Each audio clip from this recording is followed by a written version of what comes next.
Hello everyone.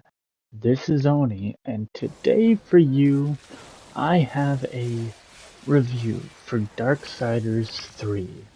Um, Darksiders 3 was developed by Gunfire Games and published by THQ Nordic after they became THQ Nordic. Um, Usually I talk about at the end of videos about the links that I drop in the descriptions, but I'm going to say it now as opposed to the end of the video.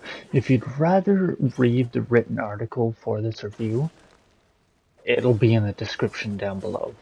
Um, but as usual, there's random gameplay of me failing to go along with the review if you want to watch it, and we're just gonna get into it here. The apocalypse has commenced, and the Four Horsemen are called upon by the Charred Council to deal with things. War is still in chains for causing it all. Death is nowhere to be found. Strife is dealing with other matters, so Fury is called upon for the arduous task. It is up to her to defeat the 7 deadly sins who have found their way to Earth and must be disposed of to keep the order of balance. Considering I've played the other 2 entries in this series a multitude of times and really enjoyed them, you'd think I'd have played this one long before now, right? Well, unfortunately, that's not how gaming works most of the time. But my god, when I started playing, I was hooked. The story in the game was an awesome time, seeing Fury go through Earth many years before war does. You get to see what kind of demons ravaged it before the Destroyer and his horde of demons got to it.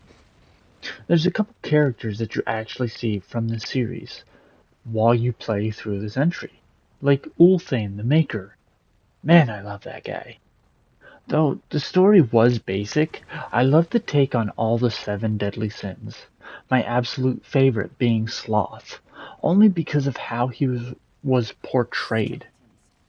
But the better part of the story was watching Fury grow as a character, which is a surprise considering, well, she's a horseman.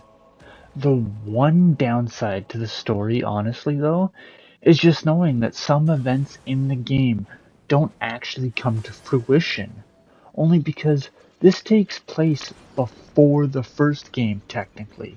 So if you've played that one, you know about the characters that are still alive in the entirety of the lore that you meet in this one. As great as the gameplay was in this, and I really enjoyed it, it could have been just a bit more polished. The game tries to take some elements from Dark Souls, but honestly, doesn't take much from it. When you die, you get taken back to your most recent fast travel point, and you lose your souls that you've collected, which are used as currency. Except, if you die again without collecting them, they don't go away. They just stay where you died. I thought the gameplay would be slow and methodical, like that as well. But it was just fast, like Darksiders, which is even more weird considering the game asks you if you want to play with a more methodical gameplay style or not. So the gameplay sort of ends up just staying a fast-paced hack and slash game where death can sort of come fast. But that's kind of the case even with the other games if you don't play right. As I said, I had a ball with the combat, especially when I learned the moves of the enemies and I dodged at the right time, which let me unleash a really powerful counterattack. The only downside that is that if I was in the middle of an attack combo, I couldn't cancel the animation and dodge an attack, so I just have to eat the damage. This really sucked against boss fights that moved fast or had some attacks that were not choreographed at all. The like the damn Kraken. When it comes to getting stronger, you can only put your level up points into 3 categories: your health, melee damage or counterattack, and magic damage. There was nothing else. You get to upgrade your weapons at Ulthane so long as you have the required materials, but you never get to upgrade your armor, nor do you find any other pieces of armor, which I found to be really weird.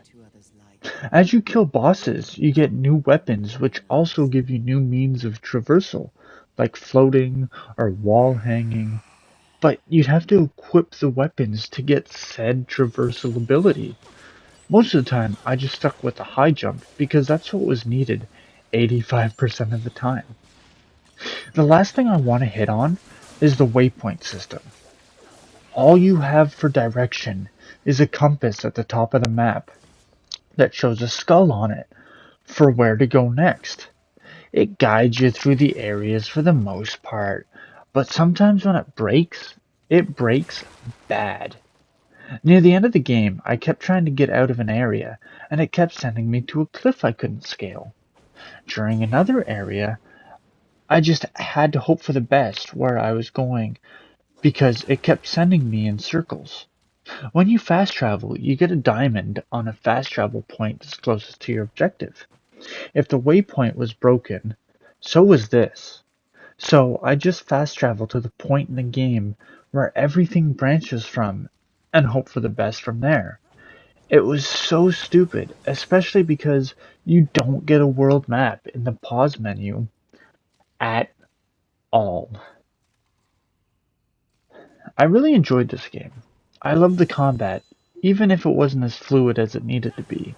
I loved the added lore, even if I knew the events that wouldn't happen. I loved the boss designs. I just wish the Soulsborne aspects they used weren't so half-baked. But now, I want Darksiders 4. And no, Genesis does not count. And that's why I'm giving Darksiders 3 a 7 out of 10. Now, I hope you enjoyed this review as much as I enjoyed the game.